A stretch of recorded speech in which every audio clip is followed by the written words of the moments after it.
tardes, ya, ¿cómo están? Espero se encuentren muy bien el día de hoy, 3 de agosto de 2023. Hoy el tercer encuentro tecnoformativo en la unidad curricular Derecho Penal para Profesionales, ya pues último encuentro por este trimestre 2023-2. Hoy vamos a ver lo que es un poco la teoría de la pena, su funcionamiento y algunos aspectos del Código Penal en lo que se refiere pues también a la pena. Y con eso pues concluimos la unidad curricular, ya el contenido programático. Nos queda por presentar en cuanto al cumplimiento de las actividades, la actividad número 4. La frase de la actividad número 4 se encuentra en el encuentro número 2. Y bueno, pues ya en el proceso de calificación, ya la tercera actividad también fue calificada, me falta es colocar las notas respectivas en la planilla del portal de estudiantes, pero ya pues en el aula virtual se encuentra debidamente calificada. Bueno, en lo que respecta a la teoría de la pena, el funcionamiento en la justicia como tal es un concepto clave en el sistema de justicia penal. Esta teoría pues se refiere a la justificación y el propósito detrás de la imposición de una pena a un criminal, a una persona que haya cometido pues efectivamente un hecho delictivo, ¿no? Lógicamente que de ese hecho delictivo tiene que haber sido declarado penalmente responsable y culpable, pues, por supuesto, de ese delito. En términos generales, pues la teoría de la pena se basa en la idea de la imposición de una pena debe tener lógicamente pues un propósito y que dicho propósito debe ser beneficioso para la sociedad en conjunto. En materia de responsabilidad penal, pues no podemos hablar de penas, sino hablamos de sanciones penales. Lógicamente, el fin es el mismo, el objetivo principal de la sanción penal es también, pues, de una u otra manera que el adolescente internalice el hecho delictivo y a los demás adolescentes que pueden ser infractores de la ley, pues, hacerles saber que como consecuencia de la comisión de un hecho delictivo existe una sanción penal, ¿no? Hay varias teorías diferentes sobre el funcionamiento de la pena y estas teorías se han desarrollado pues a lo largo de la historia de la justicia penal. Una de las teorías pues más comunes es la teoría de la retribución. Esta teoría sostiene que la pena debe ser impuesta en proporción al delito cometido y que el culpable debe ser castigado por su mala conducta. Esta teoría pues también suele ser defendida por aquellos que creen que la justicia es una cuestión de equidad y de justa compensación. Pues soy del criterio más o menos apegada a esta teoría porque pues yo considero que en el momento de dictar una resolución y cualquier tipo de actuación de orden jurisdiccional e inclusive cualquier tipo de actuación o acción de orden personal, el ser humano debe actuar con justicia y con equidad.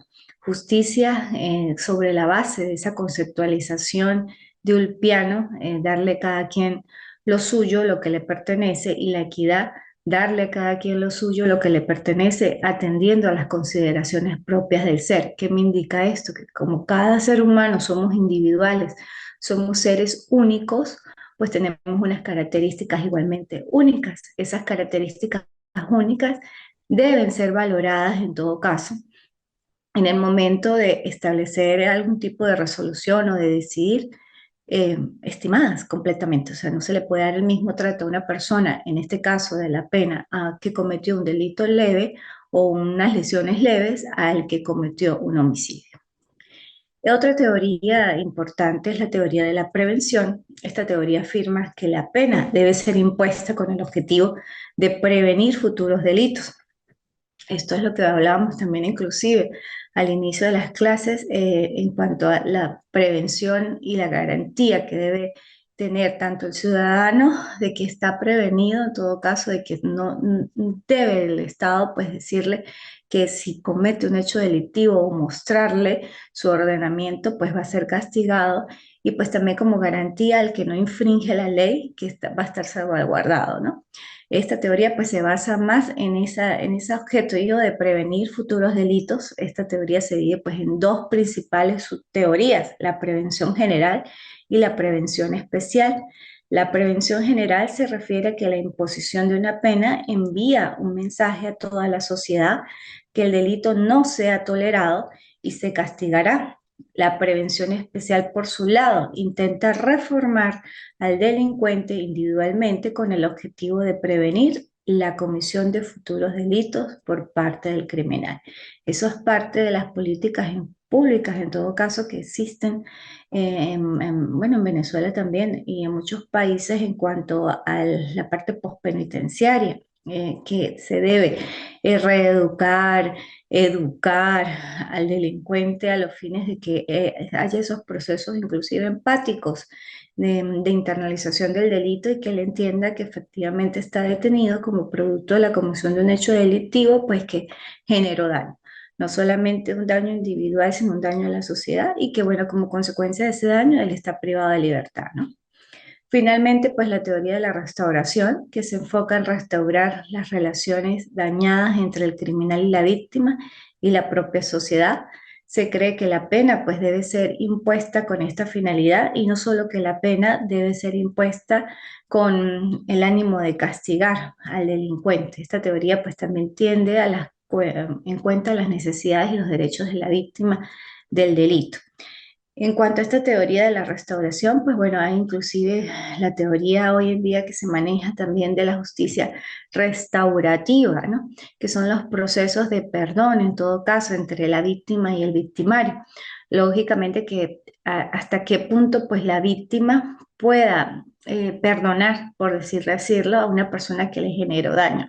Estamos en capacidad nosotros los seres humanos de perdonar a alguien que haya cometido un hecho delictivo o no estamos en capacidad. Esos procesos de perdón que deben existir son necesarios, lógicamente sí son necesarios, pero alguna persona pudiera tener la capacidad, o sea, deberíamos, ¿no? Tener la capacidad y eso es lo que busca no solamente por el bien del justiciable y por de la sociedad, sino por el bien individual.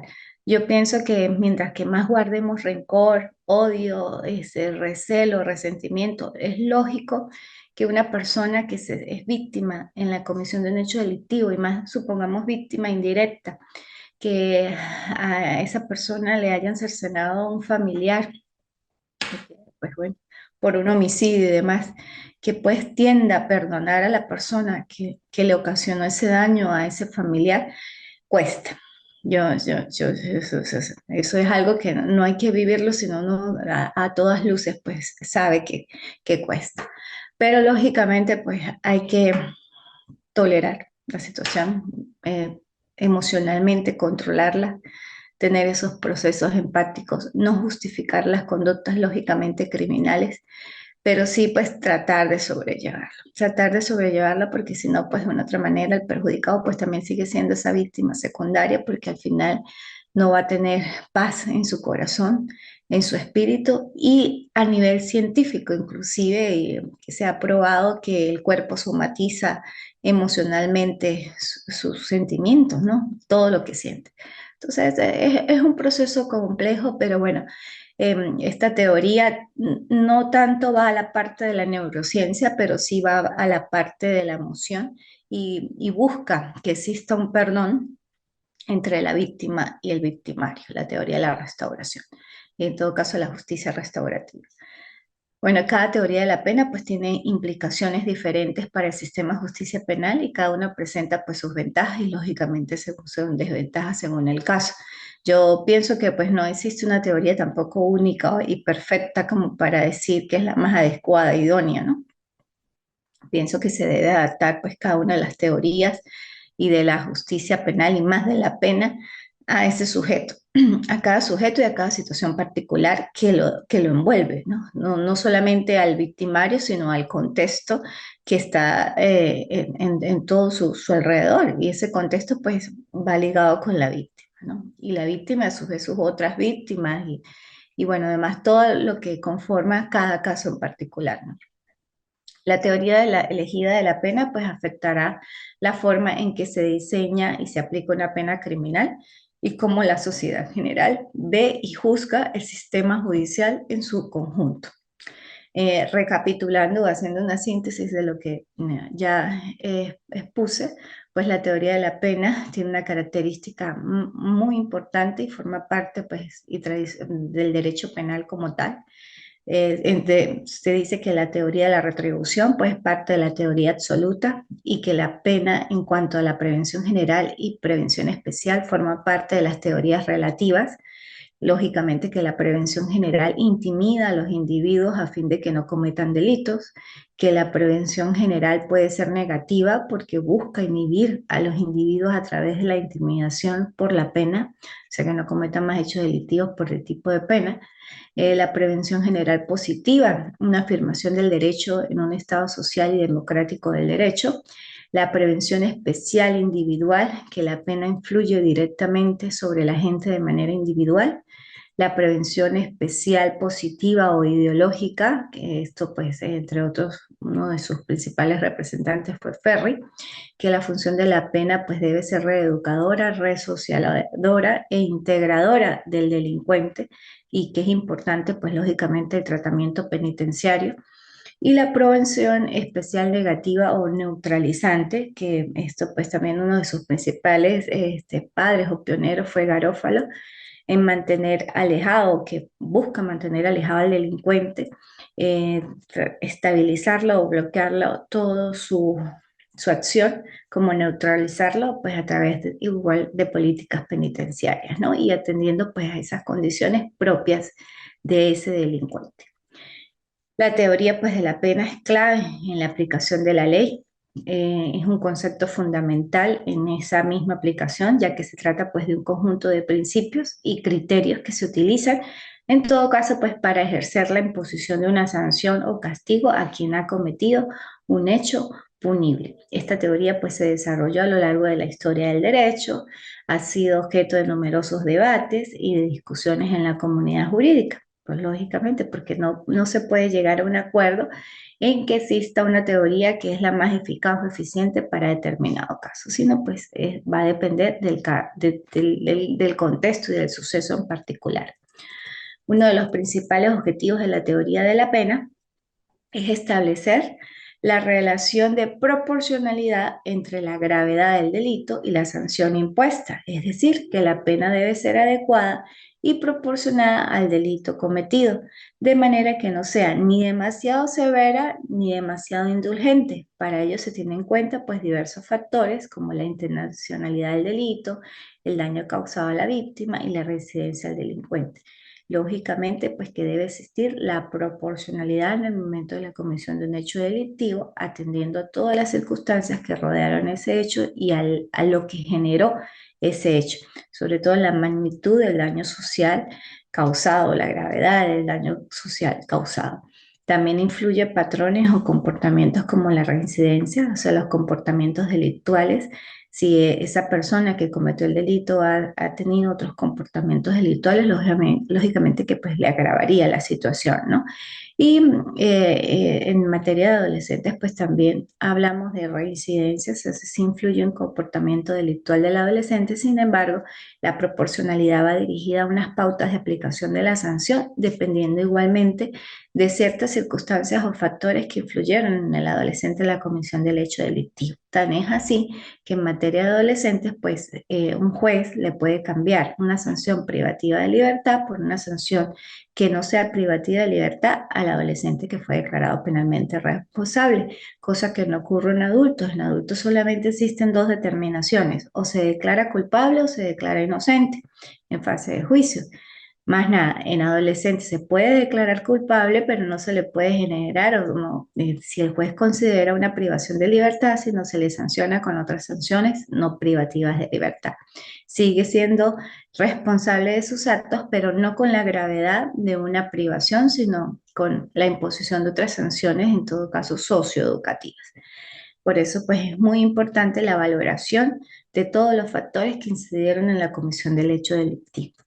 Otro aspecto importante de la teoría de la pena es su función preventiva. Esto implica que la imposición de una sanción tiene como objetivo, y ya lo dije, disuadir a otros delincuentes de cometer el mismo delito u otros delitos. Se busca pues crear un efecto disuasorio que evite la repetición del delito y que por tanto garantice la seguridad y la convivencia pacífica de la sociedad. Si bien es cierto, tenemos un catálogo de tipos penales establecidos en una norma sustantiva penal por excelencia, en este caso en Venezuela, el Código Penal venezolano, muchas veces el delincuente o la persona que quiere cometer un hecho delictivo hace caso omiso de todas estas directrices. O sea, ya comete el hecho delictivo porque quiere, porque, bueno, ese es su patrón o ese es su comportamiento delictuoso, eso es a nivel criminológico, pues lleva esa intencionalidad, por decir dañina, y evade o trata de evadir las normas establecidas o sabiendo que existen, no le importa que en algún momento pues la ley lo aprenda y que pues, pueda ser castigado. O sea, son ya comportamientos criminógenos pues latentes allí, persistentes, pero eso es otro plano que ustedes luego lo verán en el desarrollo de no solo pues de la carrera, sino de sus especializaciones, el nivel sociológico, nivel criminológico, inclusive la criminalística dentro de la criminología, las formas de cometer el delito, cómo se detecta un delito, que es otra, pues, en todo caso, disciplinas que conforman el derecho penal, ¿no? Además de la teoría de la pena, pues también se tiene en cuenta la rehabilitación, lógicamente, que es necesaria, pues, al delincuente con el objetivo de que él de una otra manera se inserte a la sociedad de manera armónica y pacífica y pues que entiendan en todo caso que no vuelva a cometer ese hecho delictivo u otros hechos delictivos de la misma naturaleza o de mayor gravedad o inclusive de menor naturaleza. En este sentido se busca pues que la pena no solo tenga efecto punitivo, pues y también como lo dije, sino disuasorio, sino que también tenga en cuenta el proceso de integración del delincuente en la sociedad. Para ello se pueden implementar pues medidas de inserción social, reinserción social, como muchas de las leyes lo dicen, o programas de educación, formación laboral y apoyo psicológico, entre otros. Esto también es muy importante a nivel inclusive de la sociedad, porque nosotros no podemos señalar con un dedo y estigmatizar a una persona que haya cometido un hecho delictivo. Por más aberrante que sea, todos tenemos derecho a ser perdonados. Y si nos vamos al plano de la religiosidad, bueno, yo soy católica y respeto cualquier tipo de religión que puedan tener ustedes. Yo pienso que deben existir esos procesos de perdón y, bueno, dejar el pasado atrás y tratar que esa persona se regenere, que tenga una segunda oportunidad, que la vida le dé otra oportunidad de encaminarse, de encaminarse.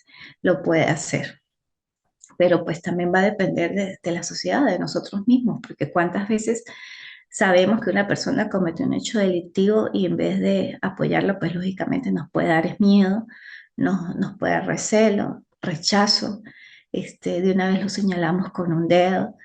eh, y no pienso que hay que ser, son muchas circunstancias las que influyen, ¿no? En la comisión de un hecho delictivo e inclusive una persona puede cometer un hecho delictivo siendo no un delincuente nato.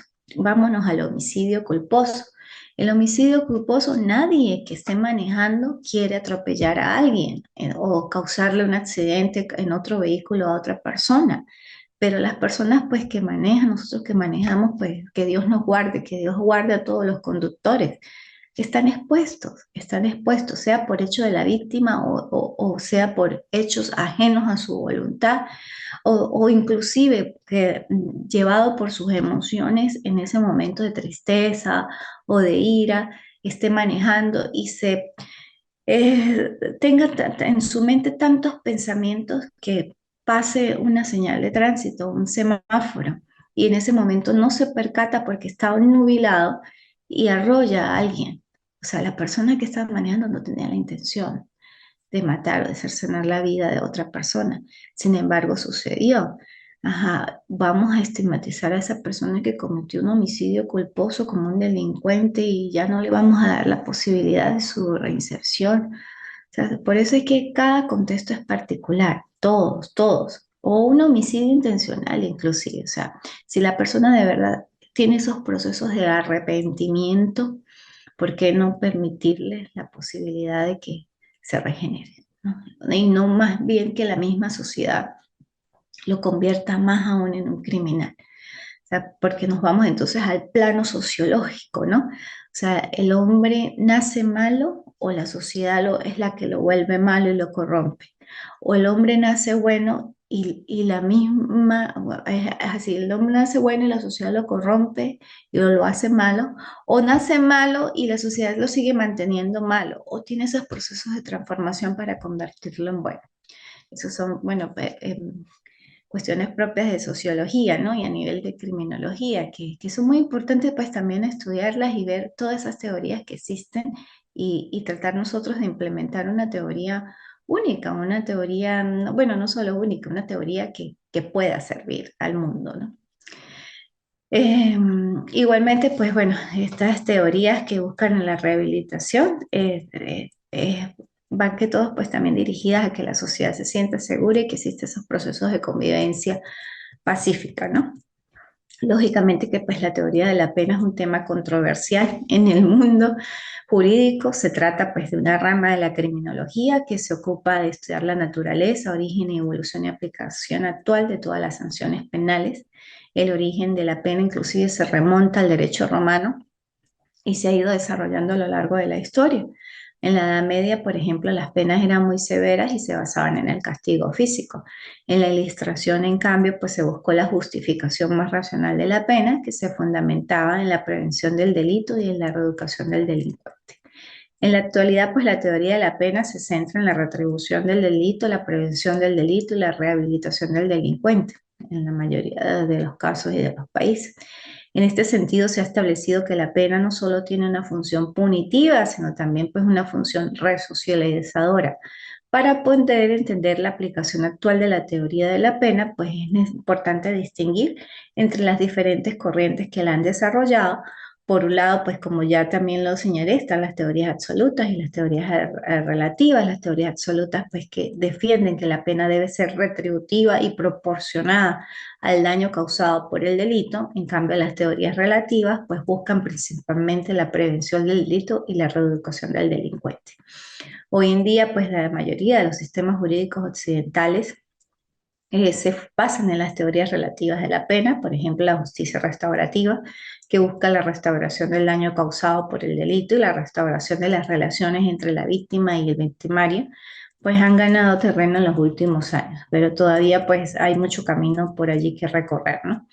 El estudio de la teoría de la pena pues también es fundamental para comprender y tratar de darle significado pues a esa justicia, ¿no? La justicia penal, a través del análisis de sus orígenes, de su evolución y lógicamente de la aplicación actual en el contexto inclusive cultural, porque cada sociedad cambia y no todos los delitos en una sociedad van a ser los mismos en aquella. Inclusive recuerden que hay países que tienen penas de muerte o penas perpetuas, cadenas perpetuas. Eso en Venezuela no está, entonces cambia inclusive en cuestiones de país en país y por orden de cultura.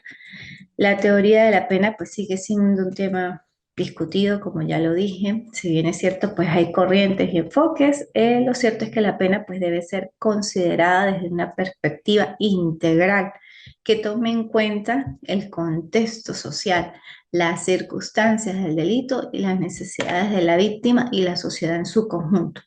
La aplicación de la pena pues debe buscar la justicia y la restauración del daño causado en lugar pues simplemente de imponer una sanción punitiva y retributiva sin ningún tipo de sentido. En este sentido pues o en este orden es necesario, resulta fundamental fomentar una cultura de legalidad y de respeto en consonancia pues con el Estado de Derecho como forma de prevenir la comisión de los delitos y garantizar un funcionamiento justo y equitativo del sistema judicial. Yo me voy también más al área de que no solamente es el Estado que a través de sus políticas públicas debe implementar los mecanismos sancionatorios, sino me voy a ese lado más humano también, a esa parte del control social formal e informal, más informal, que debe ejercer las familias en su núcleo, en su célula, en sí, en ese núcleo familiar. Si la familia, lógicamente, pues puede regular el comportamiento de sus hijos en desarrollo, lógicamente pues se evitaría muchas cosas en el contexto. O sea, hay que educar desde esos niños en evolución, desde esas niñas, desde esas adolescentes, para que sean adultos buenos, proactivos, eficientes para nuestro país, para nuestro mundo. Entonces, todo tiene un origen. El origen, pues lógicamente va en el desarrollo del ser humano, de lo que ve, absorbe, quiere en el momento que está evolucionando, desde la niñez a pasar a la adolescencia, a la adultez, que existan procesos inclusive de sanación interna, de regulación de emociones, para que llegue a ser un adulto consciente de sus actos, emocionalmente estable y que no pueda ser vulnerado o vulnerable en la comisión de hechos delictivos. Porque si nos vamos a los factores criminógenos de una persona que comete hechos delictivos, la mayoría de las personas pues, que cometen ese tipo de hechos tienen un patrón o una carencia o una debilidad emocional. Y lo puedo decir con propiedad, y esto también pues lo he leído de muchos autores, que toda la base detrás de un comportamiento racional hay una base emocional. Y esto pues yo también lo destaqué en mi libro que escribí de derecho emocional, donde todo, efectivamente, todos los delitos, todos, tienen una base emocional, entendiendo por las emociones todos aquellos comportamientos que se generan inclusive a partir de reacciones, porque somos seres lógicamente emocionales y neurológicos, o sea, de manera de la neurociencia y de manera neurofisiológica, nosotros inclusive adoptamos posturas de acuerdo a lo que sentimos y percibimos por nuestros sentidos. Entonces, muchas veces nuestra actuación va a depender de ese comportamiento, de lo que estamos percibiendo y sintiendo, atendiendo inclusive a esas emociones básicas. ¿Y cuáles serían esas emociones básicas? La ira, la tristeza, la alegría, la sorpresa, el asco, el miedo, que son emociones básicas y que de esas emociones básicas se pueden transformar en emociones complejas y que de esas emociones nos lleva a accionar, nos lleva a accionar en todos los sentidos. Por eso es importante regular nuestras emociones, no solamente para evitar cometer hechos delictivos, sino para tener una vida armónica y pacífica en la sociedad, para poder entendernos y entender a los demás, que hayan esos procesos de empatía con los demás y comprenderlos, porque muchas veces nosotros no es que nos creamos perfectos, no, yo soy una mujer imperfecta, no, pero trato siempre de ponerme en la postura de la otra persona y no caer en lo que la otra persona está en ese momento haciendo o diciendo. Porque ¿qué pasa si yo encuentro a una persona en procesos de agresividad y yo también me vuelvo agresiva? Agresividad genera más agresividad. Entonces, yo lo que tengo que hacer es dejarlo que se calme, tratar de ponerme en la situación de él y cuando esté calmado, con mi verbo, tratar de buscar un medio de resolución de conflicto. Y dentro de mi postura o mi constructo epistémico jurídico, creé el derecho emocional como alternativa universal para la resolución de conflictos basado en la justicia y en la equidad. Ese es mi constructo epistémico jurídico que pues lo obtiendo y trato también de aplicarlo en toda mi vida. Ya se me está acabando el tiempo, vamos a hablar rapidito de la parte del Código Penal, donde se establece las penas. Ajá. En el Código Penal, en el primer articulado, artículo 1, me establece el ámbito espacial de validez. Ajá, el artículo 1, el ámbito de o la aplicación de la ley penal como tal, que nadie puede ser castigado por un hecho que no estuviere expresamente previsto como punible por la ley, ni con penas que tampoco se hubiesen establecido previamente. Los hechos punibles se dividen en delitos y faltas. El Código Penal, recuerde que se divide en 3 libros. La primera parte está dirigida a esas disposiciones generales sobre los delitos y las faltas de las personas responsables y las penas. El libro segundo, las diversas especies del delito, y el libro tercero, las faltas. En cuanto a las diversas especies del delito, son los llamados tipos penales, que se difieren de los tipos de pena. Los tipos de pena son aquellas comprendidas en cuanto a penas corporales y penas no corporales, pero son tipos de pena. Cuando yo señalo tipos penales, es toda esa hecho, esa conducta antijurídica que se vuelve delito, pero está tipificada, señalada, descrita en una norma penal. Esos son los tipos penales. Los tipos penales comprendidos en la norma sustantiva penal por excelencia en Venezuela, Código Penal venezolano. Sin embargo, no obsta que en otras leyes, como leyes especiales penales y leyes orgánicas, también adecúen hechos a tipos penales y a delitos. ¿Esto por qué sucede? Porque la sociedad avanza, y como la sociedad avanza, también la delincuencia avanza y la criminología. Lógicamente que el Estado, a través de sus políticas públicas, debe generar, y más el Poder Legislativo, pues mecanismos regulatorios de comportamientos delictuosos. Y por eso crea leyes especiales penales para, pues, tipificar esos comportamientos, adecuar esa conducta y mostrarle a la sociedad que con base a esa actuación irregular o esa conducta antijurídica que es delito, pues tiene una pena, y que no, si no está prevista en el Código Penal, está prevista en leyes especiales penales. Por eso, inclusive el Código Penal, el vigente que tenemos ahorita, es el 2005. Existen otras leyes que ya absorben parte de la normativa. Por lo menos ya no tenemos la ley de salvaguarda del patrimonio público, sino tenemos la ley contra la corrupción. Entonces, muchos delitos que están aquí, por lo menos el peculado, la concusión, prevaricación, nos podemos ir a la ley especial de la ley contra la corrupción. Por eso es importante que no solamente ustedes manejen el Código Penal, sino esas leyes especiales vigentes penales, y relacionarlas, que eso es lo que hace el titular de la acción penal, el fiscal del Ministerio Público, en el momento que está imputando. Verifica la norma sustantiva del Código Penal, pero también verifica esa especialidad y muchas veces pues relaciona y tipifica ambos delitos, o sea, en un mismo solo, y dependiendo de cuál es la que más le favorece al imputado, al procesado, y atendiendo pues también a la pena que se le vaya a imponer. Es muy importante pues que ustedes también pues comprendan estas situaciones. Las penas están más o menos descritas en el artículo 8 del Código Penal.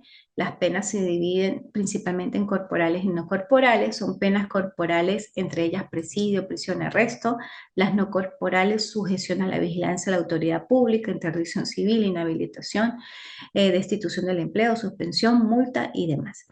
Bueno, los invito a que ustedes ahonden en eso. Se me está acabando el tiempo. De esas penas, pues también hay penas accesorias de cada una de ellas, como las penas accesorias de la de presidio, que es la interdicción civil durante el tiempo de la pena, o la inhabilitación política, o la sujeción. Inclusive dentro del ámbito del área civil, un ejemplo para que ustedes puedan saber cómo sería una pena accesoria. Si un padre representante o responsable comete un hecho delictivo con su hijo, lo primero que pierde, y que sea condenado, ¿no? Lógicamente culpable, es la patria potestad sobre su hijo. Posteriormente, como pena accesoria, pues pierde todos esos derechos con su hijo de la patria potestad. Entonces, ahí es una pena accesoria sobre una pena, una condena que ya fue efectivamente verificada. Bueno, ha sido un placer, un gusto estar con ustedes compartiendo estos espacios tecnoformativos de la mano de su casa de estudios, el Instituto de Estudios Superiores de Investigación y Posgrado, Ventanas al Conocimiento. Nos veremos en próxima oportunidad. Un abrazo y estamos en contacto. Feliz tarde.